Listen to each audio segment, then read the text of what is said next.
तहरीके इंसाफ के अहम तरीन रहनुमा जहांगीर तरीन की 7 माह बाद लंदन से वापसी हो गई है। बहुत सी बातें हो रही हैं कि एक खामोश धड़ा है, अब वो उसको दोबारा एक्टिव करेंगे और केसेस का सामना करेंगे। आते ही उन्होंने कह दिया है कि कुछ भी हो जाए 10 नवंबर से क्रशिंग सीजन का आगाज हो रहा है। उनकी तमाम मिलें, चाहे वो सिंध में भी हैं, हालांकि सिंध के बारे में कहा जा रहा था कि 30 नवंबर से होगा, हुकूमत ये कह रही है कि 10 नवंबर से क्रशिंग सीजन शुरू हो जाएगा तो चीनी कीमतें नीचे आ जाएंगी। जहांगीर तरीन दबाव के बावजूद, केसेस के बावजूद कह रहे हैं कि हाँ जी बिल्कुल, मेरी तमाम शुगर मिल्स 10 नवंबर से क्रशिंग का आगाज़ कर देंगी। सबसे ज़्यादा शुगर मिल्स जहांगीर तरीन ही की हैं, तो इससे उम्मीद है कि बड़ा फ़र्क पड़ेगा। और ये भी कहा जा रहा है कि अब वो फेस करेंगे तमाम केसेस को। और पहले भी कहा गया कि जिस तरह वो जहाज़ में ला कर लोगों को, आज़ाद उम्मीदवारों को शामिल करते रहे तहरीके इंसाफ में, तो अब भी तहरीके इंसाफ को उनकी ज़रूरत है। बाबर साहब, आपका क्या ख्याल है कि कोई पैचअप हो जाएगा जहांगीर तरीन का? पैचअप हो गया है, हो जाएगा नहीं, हो गया है। कुछ दोस्तों ने इमरान खान साहब से कहा है कि जहांगीर तरीन की इस वक्त आपको ज़रूरत है, इसी वजह से जहांगीर तरीन साहब आ रहे हैं। वो जहांगीर तरीन जिनके ऑफिस में, जिनकी शुगर मिलों में FIA बैठी हुई थी, जिनकी शुगर मिलों को बंद किया जा रहा था, वो ये कहने के 10 नवंबर से मेरी मिलें क्रशिंग का काम स्टार्ट कर देंगी। वो मिलें जहां पर FIA बैठी हुई थी, मैं आपको फिर कह रहा हूं, जो बंद थी, अगर वो 10 नवंबर से क्रशिंग का काम शुरू कर रही हैं और ऑपरेशनल हो रही हैं, तो इसका मतलब है कि कहीं ना कहीं तो ऐसा तो नहीं, इमरान खान साहब ने जो करना था करके देख लिया, तो चीनी कीमत नीचे नहीं आई। उन्होंने कहा चलो जहांगीर तरीन से ही कह देते हैं कि जो भी वो हल पेश करता है, अगर कीमतें नीचे आ जाती हैं जिस तरह भी, तो आ जाए, करके दिखा दे कीमतें नीचे।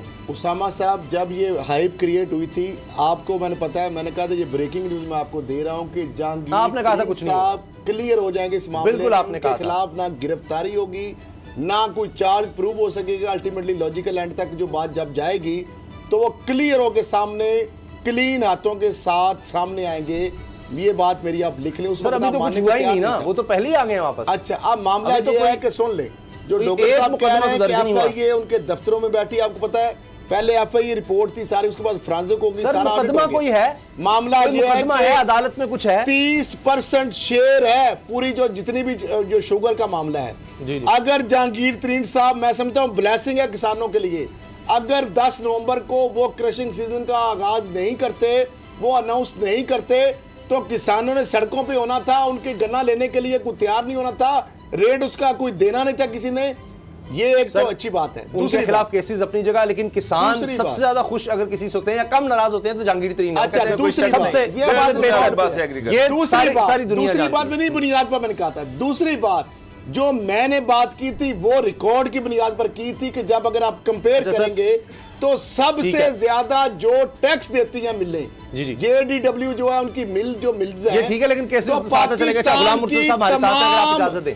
तमाम मिलें शुगर अगर मिला ली जाए, वो शरीफ फैमिली की, जरदारी की, या बाकी भी खुसरो बख्तियार एंड कंपनी की, ठीक है, तो सारों का टैक्स अगर मिलाएं तो जहांगीर तरीन अकेले की मिलों का टैक्स उनसे कई गुना नहीं, कई 100 गुना ज्यादा है। अच्छा चले, ये रिकॉर्ड की बात है। अच्छा, ये तो आप केसेस चलेंगे, एक केस ऐसा है कि इस्लामाबाद में है, नहीं होगा, ठीक है सर, टाइम खत्म हो जाएगा, हम गुलाम मुर्तज़ा साहब हमारा इंतजार कर रहे हैं। ये कोई कंप्रोमाइज नहीं है जो आप कह रहे थे ना कि शायद को गो एड मिल गया। अच्छा चलिए, पहले बता दिया था। हमारे बोल न्यूज के ब्यूरो चीफ इस्लामाबाद से गुलाम मुर्तज़ा हमारे साथ हैं, इस्लामाबाद से ज्वाइन करें। गुलाम मुर्तज़ा साहब, ये क्या खबर है, इस्लामाबाद में एक बड़ी हाउसिंग सोसाइटी और बड़ा उसका चर्चा हुआ, अखबारात में भी बातें हुई कि जी और तुगरुल का किरदार निभाने वाले वो भी आएंगे पाकिस्तान और इस सोसाइटी की बहुत ज़्यादा मशहूरी होगी, लेकिन वो एक स्कैंडल बहुत बड़ा बन गया है। ये क्या मामला है? देखिए जी, कौमी एहतसाब ब्यूरो ने ये नोटिस लिया है, ये है blue world private housing scheme. इसका blue world private housing scheme के हवाले से चेयरमैन नैब ने यह कहा है कि RDA से लेआउट प्लान और NOC की मंजूरी के बगैर गैर कानूनी तौर पर प्लाटों की न सिर्फ बुकिंग रखी गई बल्कि इसमें अरबों रुपए लूटे गए। चंद 100 कनाल ज़मीन थी इनके पास, इन्होंने लाखों कनाल की फ़ाइल बेच दी। एक ही जगह पर कई ब्लॉक्स बनाकर फाइल्स बेची गई हैं। जनरल ब्लॉक बना दिया, उसकी एक्सटेंशन बना दी, ओवरसीज़ ब्लॉक बना दिया, हॉलीवुड ब्लॉक बना दिया, कमर्शियल एरियाज 3 जो ब्लू हिल्स के नाम से दरमियान में एक स्कीम शुरू कर दी, अवामी विलास शुरू कर दिए। यहाँ ये है कि इसका गेट जो था वो भी किसी ज़हूर अहमद शख्स है कोई नामी, उसकी ज़मीन पे लगाया गया था। चंद 100 कनाल इनके पास ज़मीन है। चेयरमैन है इसके साथ नज़ीर साहब और CEO है नदीम एजाज साहब, MD हेड जो है वो मार्केटिंग के वो है सरफराज गोंदल साहब। अच्छा, इन्होंने जनाब मिल के ये स्कीम शुरू की और इसका तो नोटिस हो गया ब्लू वर्ल्ड हाउसिंग स्कीम का, और लोगों को कहा कि ये फ्रॉड है, नैब ने नोटिस ले लिया।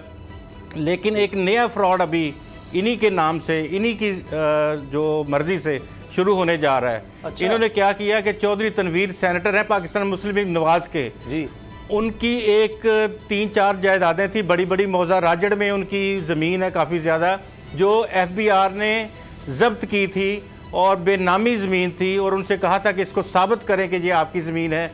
उस ज़मीन के साथ इन्होंने मुआहदा कर लिया है और बेवरले गार्डन्स के नाम से अब ये नई कॉलोनी जो है प्राइवेट लिमिटेड, वो एक हाउसिंग स्कीम लॉन्च करने का, शुरू करने का काम अभी उनका मराहल में है और बहुत जल्द उसको वो लॉन्च कर देंगे। साद नज़ीर साहब उसके एक डायरेक्टर हैं, एक नदीम एजाज साहब डायरेक्टर हैं, एक दानियाल चौधरी साहब हैं और एक असामा चौधरी साहब हैं। ये 4 डायरेक्टर्स हैं इसमें, और ये इनमें से जो नदीम एजाज साहब हैं उनका क्रिमिनल रिकॉर्ड है बाकायदा, हमारे पास उसकी FIRs की और तमाम कॉपियाँ इसकी मौजूद हैं। लेकिन उसके बाद क्या ये इतने बड़े लोग हैं कि इनको कोई पकड़ नहीं सकता? इनके अरबों रुपए के लोगों के ये जी।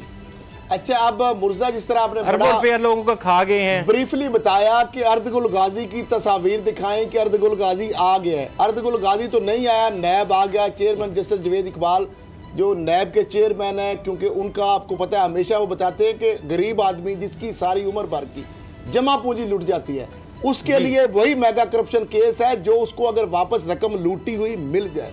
तो जिस तरह आप बता रहे हैं, ये एक यहाँ के सहाफ़ी हैं खरल साहब, जी जी जी जी बताएं। यहाँ एक सहाफ़ी हैं, उन्होंने ख़त लिखा इनको तुर्की, और उसके बाद ये जो विज़िट था ये भी कैंसिल हुआ, और उसके बाद ये हुआ कि उनके ख़िलाफ़ तहकीकात तुर्की की जो एजेंसीज़ हैं वो भी कर रही हैं, और पाकिस्तान में दफ्तर ख़ारजा में भी इसकी तहकीकात जारी हैं। मुख्तलिफ लोगों को ख़त लिखे जा चुके हैं, शवाहिद कट्ठे जा रहे हैं, सिक्योरिटी एजेंसीज इसकी तहकीकात कर रही हैं, जबकि इस सारे केस की ये तहकीकात जो हैं वो नैब भी कर रहा है। खबर आपको मैं सवाल ये है कि क्या नैब, एक और खबर बता रहा हूं, मैं खबर बता रहा हूं आपको, जो चेयरमैन नैब साहब ने एक तो 29 अक्टूबर को नोटिस लिया, प्रेस रिलीज जारी की, और ये भी कहा कि लोगों को चाहिए कि ऐसी स्कीमों में इन्वेस्ट ना करें, सरमायाकारी ना करें जिनका NOC नहीं है, और इदारों को, अखबारी को भी कहा, इश्तारी एजेंसियों को भी कहा कि ऐसी चीज़ अवॉइड किया जाए ताकि लोग ऐसी गलत स्कीमों में, इलीगल में। अगली आपको मैं खबर दे रहा हूँ, चेयरमैन नैब साहब जो पहले भी हमारे प्रोग्राम पे नोटिस लेते हैं, मेरी बात भी हुई है प्रोग्राम से पहले, जो नैब के आला हुकाम हैं, चूँकि DG नैब रावलपिंडी इरफान नईम मंगी साहब इस चीज़ को देख रहे हैं, उनका जो रीजनल ब्यूरो जो है, मामला यह है कि जो आपने एक नई निशानदी की है कि जनाब ये स्कीम वो बंदा जिसकी बेनामी प्रॉपर्टी करोड़ों अरबों रुपए की चौधरी तनवीर की जो ऑलरेडी कॉन्फिस्केट हुई है, जब्त हुई है, FBR ने की है, चूंकि वो जस्टिफाई नहीं कर पा रहे, नजायज राय से वो हम बनाए गए जी। उसके साथ मिल के आगे एक नया वेंचर बना के मजीद लोगों को लूटने की एक तैयारी की जा रही है, एक नई वारदात नंबर 2। अब इसके हवाले से चेयरमैन नैब जो है और DG नैब जो है, जो हुकाम जिम्मेदार, उनका कि वो आपने अच्छा किया कि ये चीज़, इसके ऊपर भी वो नोटिस ले रहे हैं, और आप बेफिक्र हो जाएं कि ये जो आगे जो है मजीद लोगों को ये लूट नहीं सकेंगे, और जो अगर इदारे जो इन्वॉल्व हुए, अगर इसकी सहूलतकारी की किसी ने, जिस तरह रावलपिंडी डेवलपमेंट अथॉरिटी या जो भी मुतलका इदारे हैं, तो उनके खिलाफ भी नैब हुकाम की जानिब से कि हम सख्ती से एक्शन लेंगे ताकि मजीद लोग जो हैं इस हवाले से लूट ना सके। जो आपने किरदारों के नाम बताए हैं, अब मेरा ख्याल है ये सारी अवाम को बोल एक जिम्मेदारी से बता रहा है कि ये चीज़ दूसरे फ्रॉड से लुटने से बचे। नैब उस पर भी कॉग्निजेंस ले रहा है, आपको 1-2 दिन के अंदर आपको पता चल जाएगा, और RDA को भी हम वार्न कर रहे हैं। सब रिकवरी कोई होगी, जिन लोगों रिकवरी नहीं, लोगों को वापस नैब देगा, यही तो बात है। अरबों रुपए लूटे हुए, आपको पता नैब इस तरह के फ्रॉड से मुर्तज़ा साहब, क्लोजिंग से पहले आप कुछ कहना चाह रहे हैं? ये वो SCCP में ये रजिस्ट्रेशन है उस नई सोसाइटी की, बेवरले गार्डन्स की, और ये इसके डायरेक्टर्स की फहरिस्त है जो कि रिकॉर्ड का हिस्सा है SCCP का, और ये फ्रॉड अब दोबारा मज़ीद इसको बढ़ाना वो चाह रहे हैं। बात यह है कि हमें आपने बहुत अच्छी खबर ये दी है कि इसका भी नोटिस होगा, लेकिन 40% कमीशन जो डीलर्स खा जाते हैं वो कहाँ से वापस लिया जाएगा? जो इन्होंने अरबों रुपया खा लिया है, इन्होंने तो वज़ीर-ए-आज़म साहब के साथ फ्रॉड कर दिया। असद खरल साहब, इन्होंने वज़ीर-ए-आज़म को चेक दिया एक रकम का, और बाद में उस चेक को टेम्पर्ड किया और ये कहा कि हम ये चेक उनको उनके हाउसिंग स्कीम में दे रहे हैं, हालांकि वो कोविड में चेक दे रहे थे। ठीक है।